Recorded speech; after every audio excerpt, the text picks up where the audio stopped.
मेरे साथ हैं पवन खेरा, सीडब्ल्यूसी मेंबर और कांग्रेस के मीडिया चेयरपर्सन।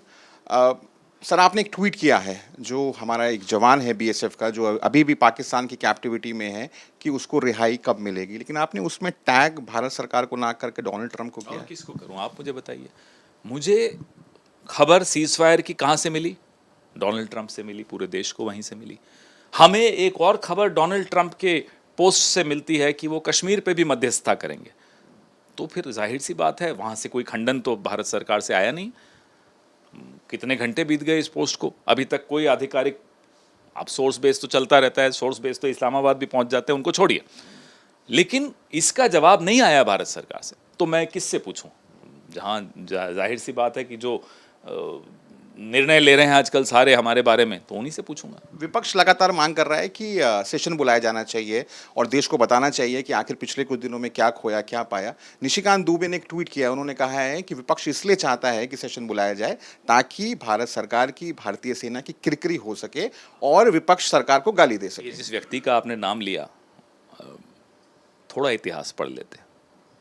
1962 का युद्ध चीन के साथ भारत का हो रहा था। युद्ध के बीच अटल बिहारी वाजपेयी जी युवा सांसद थे, उन्होंने मांग की कि एक विशेष सत्र बुलाना चाहिए नेहरू जी से। नेहरू जी ने विशेष सत्र बुलाया।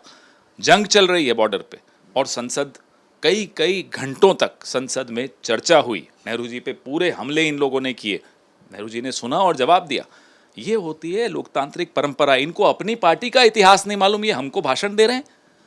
इस देश में कभी कोई चर्चा से नहीं भागा है, ना नेहरू जी भागे, ना अटल बिहारी वाजपेयी भागा, ना कोई और भागा। चर्चा होनी चाहिए, देश को सवालों के जवाब मिलने चाहिए। क्या डोनाल्ड ट्रंप से जाकर पूछें?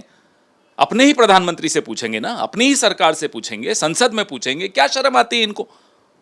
अभी जब आप मैं बात कर रहे हैं, एक प्रधानमंत्री घर पर मीटिंग चल रही है जिसमें तमाम जो ट्राई सर्विसेज के चीफ है वो भी पहुंचे हुए हैं। आज 12 बजे डीजीएमओ की कॉल है। आपको लगता है कि मोडालिटीज़ जो सीज फायर की हैं वो देश के सामने आनी चाहिए? देखिए, ये जो सुरक्षा संबंधी जानकारियां हैं उस पर मैं अभी कोई टिप्पणी नहीं करूंगा, ना मैं कोई सवाल अभी यहाँ उठाऊंगा, लेकिन कुछ राजनीतिक सवाल हैं जिनका जवाब संसद में ही मिलेगा, क्योंकि ऑल पार्टी मीटिंग में तो प्रधानमंत्री आते नहीं हैं। तो राजनीतिक पार्टियां, वो भी इस देश का प्रतिनिधित्व कर रही हैं। 60% वोटर इन राजनीतिक दलों के साथ है लगभग। क्या 60% हिंदुस्तान को जानने का हक नहीं है कि आपके राजनीतिक निर्णय क्या रहे, क्यों रहे? एक आखिरी सवाल, पाकिस्तानी आर्मी की तरफ से कल एक प्रेस कॉन्फ्रेंस करी गई जिसमें क्लिप दिखाया गया जिसमें अब्दुल रऊफ, जो कि एक यूएस डेजिग्नेटेड टेररिस्ट है, वो उसमें मौजूद है। वो प्रेयर्स को लीड कर रहा है, जो वहाँ पे बॉडीज रखी हुई हैं। पाकिस्तान का कहना है कि वो एक लोकल क्लेरिक है, ना कि कोई आतंकवादी। पाकिस्तान पर अब कोई भरोसा कर ले विश्व में कोई भी देश, तो फिर वो उसकी मूर्खता होगी। पाकिस्तान सरेआम आतंक को शरण देता है, प्रोटेक्ट करता है, प्रमोट करता है और हमारे खिलाफ इस्तेमाल करता है। ये पूरे विश्व को समझ लेना चाहिए। तो इसलिए वो जो दिखा, सही ही दिखा है कि वो आतंकी ही होगा।